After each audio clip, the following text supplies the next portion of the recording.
Nosso recap de hoje é sobre Mel Gibson. Ele que entra como um dos alvos favoritos da mídia progressista, após mergulharmos fundo na trajetória dos outros também raiz, Denzel Washington e Clint Eastwood. Atores, artistas importantes contra a cultura nefasta, a cultura woke. O momento, o motivo e o aguardado desenrolar dos fatos são como cartas marcadas na trajetória de Mel Gibson no showbiz. Mel Gibson não deu a mínima sobre ser humilhado em público. As raízes conservadoras de Mel Gibson sempre deixaram o astro distantes das listas de queridinhos da indústria e com força total contra sua reputação, ao ousar retratar ao pé da letra o calvário de Nosso Senhor Jesus Cristo no cinema. O filme era A Paixão de Cristo de 2004. Não somente Gibson, mas como o protagonista Jim Caviezel passariam a amargar a sina de ser excluído dos melhores papéis e oportunidades na indústria. O filme, que custou pouco mais de 30 milhões, faturou, sem a ajuda da indústria hollywoodiana, mais de 600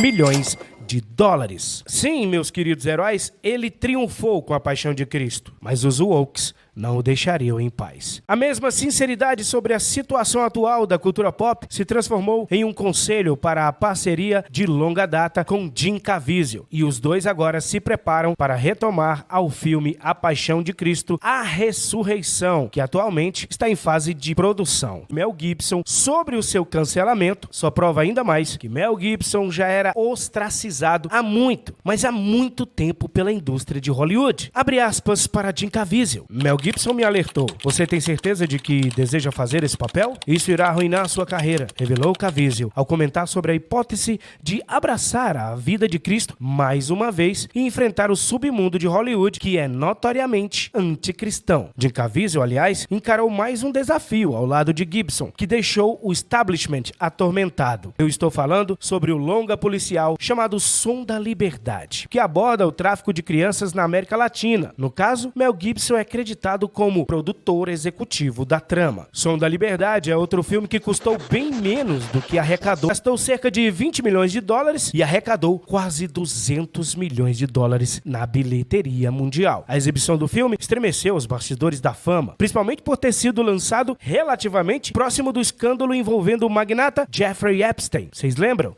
O filme Som da Liberdade, na verdade, é uma luta contra a cultura woke. Rodado em 2018, mas lançado somente em 2023, o Som da Liberdade estremeceu a horda woke, o que deixou Mel Gibson particularmente gratificado mais uma vez. Foi mais uma vitória contra os hipócritas progressistas. A CNN, por exemplo, classificou o filme estrelado por Caviezel no papel do ex-agente federal Tim Ballard como gerador de medo e pânico e associado ao QAnon, uma teoria conspiratória ligada a Donald Trump contra a ação de pedófilos. A pergunta que eu faço sempre quando eu falo sobre esse assunto é: um filme como esse não é razoável que fosse aclamado por todos pela sua importante denúncia?